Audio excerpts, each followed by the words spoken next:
கீழடியிலே 16ஆம் ஆண்டு 1ஆம் 2ஆம் 3ஆம் கட்ட ஆய்வுகளை ஒன்றிய அரசாங்கம் நடத்துகின்றது. 6லிருந்து 9ஆம் கட்ட அகழாய்வுகளை தமிழ்நாடு அரசாங்கம் நடத்துகின்றது. அந்த 1ஆம் 3ஆம் கட்ட அகழாய்வுகளை ஒன்றிய அரசாங்கம் வெளியிடவில்லை. வெளியிடுங்கள் என்று உயர்நீதிமன்றத்திலே சென்று மதுரை கிளையிலே வழக்கு பதியப்பட்ட பொழுது, அந்த வழக்கு விசாரணைக்கு வந்த பொழுது ஒன்றிய அரசாங்கம் என்ன சொல்கிறது? இன்னும் 9 மாதங்களில் நாங்கள் அதனை வெளியிடுவோம் என்கின்றது. 16 மாதங்கள் ஆகியும் அதனை வெளியிடவில்லை. இந்த நிலையில் நம்முடைய அகழாய்வுத்துறையினுடைய மிக விரிவான அறிக்கையை நண்பர் சொன்னதை போல 982 பக்க அறிக்கையை ஆய்வாளர் அமர்நாத் ராமகிருஷ்ணன் அவர்கள் சமர்ப்பிக்கின்றார். 2.5 வருடங்கள் ஆய்விட்டன, பதில் கிடையாது. ஆனால் அதற்கு பதிலாக இந்த ஒன்றிய அரசாங்கம் ஆய்வாளரை பார்த்து என்ன சொல்கின்றது? சமர்ப்பிக்கப்பட்ட உங்கள் அறிக்கையை திருத்தி சீரமைத்து அதனை நம்பகத்தன்மையோடு within quotes, யார் நம்முடைய நம்பகத்தன்மையை தீர்மானிப்பது? வரலாற்றில் எந்த ஆதாரமும் இல்லாத புராணங்களை வரலாறு என்று புரட்ட கதைகளை கூறி மக்களை நம்ப வைத்துக் கொண்டிருக்கின்ற நீங்களா எங்களிடம் நம்பகத்தன்மை குறித்து கேள்வி கேட்பது? உலக மக்களுக்கு நாகரிகம் கற்றுத்தந்தவர்கள் தமிழர்கள்.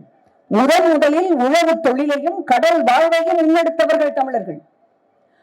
முதலில் வீதி அமைப்பு, வீடமைப்பு, நகர் அமைப்பு, நாடமைப்பு இவற்றை கண்டவர்கள் தமிழர்கள். முதலில் சட்டக்கூறுகளும் கலைகளும் பிற ஆட்சி கூறுகளும் முதலில் நாகரிக சமுதாயம் வாழ்ந்தது என்பதற்கான அடையாளங்களையும் உடையவர்கள் தமிழர்கள். வியன்னாவிலே இருக்கின்ற அருங்காட்சியகத்தில் சுமார் 1500 ஆண்டுகளுக்கு முன்பாக நடந்த தமிழர் ஒருவருடைய வணிகம் குறித்த பதிவு இருப்பதாக தொல்லியல் அறிஞர்கள் சுட்டிக்காட்டியிருக்கிறார். கொசேனர் என்கின்ற ஜெர்மானிய அறிஞர் ஐரோப்பாவிலும் மேற்கு ஆசியாவிலும் அநேகமான இடப்பெயர்கள் தமிழ் பெயராக இருக்கின்றன என்பதை பதிவு செய்திருக்கின்றார். கடல் கொண்ட குமரி கண்டத்திலே தோன்றிய நாகரிகம்தான் தமிழர் நாகரிகம்தான் திராவிடர் நாகரிகமாக இன்றைக்கு நம்முடைய பாலகிருஷ்ணன் அவர்கள் ஆய்வின் மூலமாக நிரூபணம் செய்த சிந்துவெளியிலே இருப்பதே திராவிடர் நாகரிகம் தான் என்பது போல அது திராவிடர் நாகரிகமாக மலர்ந்து பின்னர் சுமேரிய நாகரிகமாக வளர்ந்து திரிந்தது என்பதை ஸ்பெயின் தேசத்திலே இருந்து வந்த ஹீராஸ் என்கின்ற பெருமகனார் நிறுவி இருக்கின்றார். அதனால்தான் அவர் தன்னை பெருமையாக நான் ஸ்பெயின் தேசத்திலே இருந்து வந்த திராவிடன் என்று அறிமுகப்படுத்திக் கொண்டார். தமிழ் மொழிதான் அனைத்து மொழி குடும்பங்களுக்கும் தமிழே தாய்மையான இந்தோ ஆரியன் மொழிகளுக்கு உட்பட தாய்மையான முன்னோடி மொழி என்பது கால்டுவெல் உட்பட அனைத்து அறிஞர்களும் பதிந்திருக்கிறார்கள். ஆனால் இன்றைக்கு அந்த முயற்சி ஏற்கனவே ராஜாராமன், பீலால் போன்றவர்கள் ஏற்கனவே சிந்துவெளி நாகரிகம் தான் தலை சிறந்தது என்கின்ற வழியிலே ஏற்கனவே அதனை தொடங்கிவிட்டார்கள். ஆனால் திராவிடர் நாகரிகம் தான் சிந்து சமவெளியுடைய நாகரிகம் என்பதை தன்னுடைய சிந்து வெளியில் முந்து தமிழ் என்கின்ற புத்தகத்தில் பூரணச்சந்திர ஜீவாவும் தி இன்டிஸ்கிரிப்ட் டிராவிடியன் என்ற புத்தகத்தில் நம்முடைய மரியாதைக்குரிய ரா மதிவாணனும் சுட்டிக்காட்டி அதிலே இருக்கின்ற அத்தனை தொல் நாகரிக எழுத்துக்களும் நம்முடைய திராவிட தமிழ் எழுத்துக்கள் என்பதை தொல்காப்பிய தரவுகளோடு நிறுவி இருக்கின்றார்கள். அதை விட மேல ஆராய்ச்சி பூர்வமாக நிரூபிக்க ஆதிச்சநல்லூர் தாளிகளை விட நம்முடைய மயிலாடுதுறையிலே கிடைத்திருக்கின்ற கல் கோரடைகளை விட வேற என்ன வேண்டும்? இன்றைக்கு நம்முடைய கீழடியை நீங்கள் எடுத்துக்கொள்ளுங்கள். அதிலே 1000க்கும் 6000க்கும் மேற்பட்ட குறிப்பீடுகள் கிடைத்திருக்கின்றன.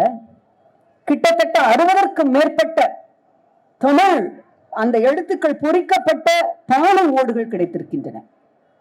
அதுல முக்கியமான செய்தி என்னவென்றால், அந்த ஓடுகளிலே பொறிக்கப்பட்டிருப்பது ஆதன், உதிரன், குவியன், இப்படி சாதாரண சாமானிய மக்களுடைய எழுத்துக்கள் பொறிக்கப்பட்டிருக்கின்றன. அரசர்களுடைய பெயர்கள் அல்ல.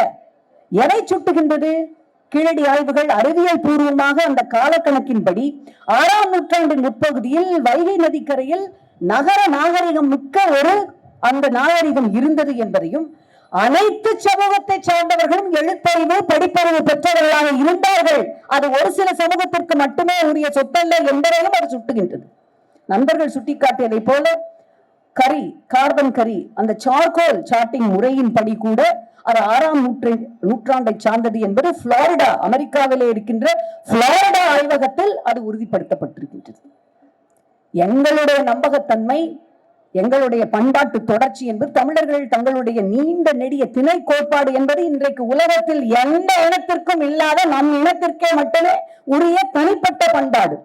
அத்தகைய நீண்ட நெடிய தொடர்ச்சியை கீழடி உறுதிப்படுத்தி இருப்பதால் அது குறித்து பயப்படுகிறார்கள். இவை அனைத்தும் நமக்கு முக்கியம். ஏனென்றால் சிங்கங்கள் தங்கள் வரலாறுகளை சரியாக எழுதவில்லை என்றால் வேட்டைக்காரர்கள் எழுதியதே சரித்திரம் என்று தவறாக பதியப்பட்டுவிடும். நன்றி. செய்திகளை உடனுக்குடன் தெரிந்து கொள்ள கீழ்கண்ட கேபிள் மற்றும் டிடிஹெச் நெட்வொர்க்குகளில் எம்நாடு செய்தி தொலைக்காட்சியை காணுங்கள். பாதகம் செய்பவரை கண்டால் நாம் பயம் கொள்ளலாகாது பாப்பா.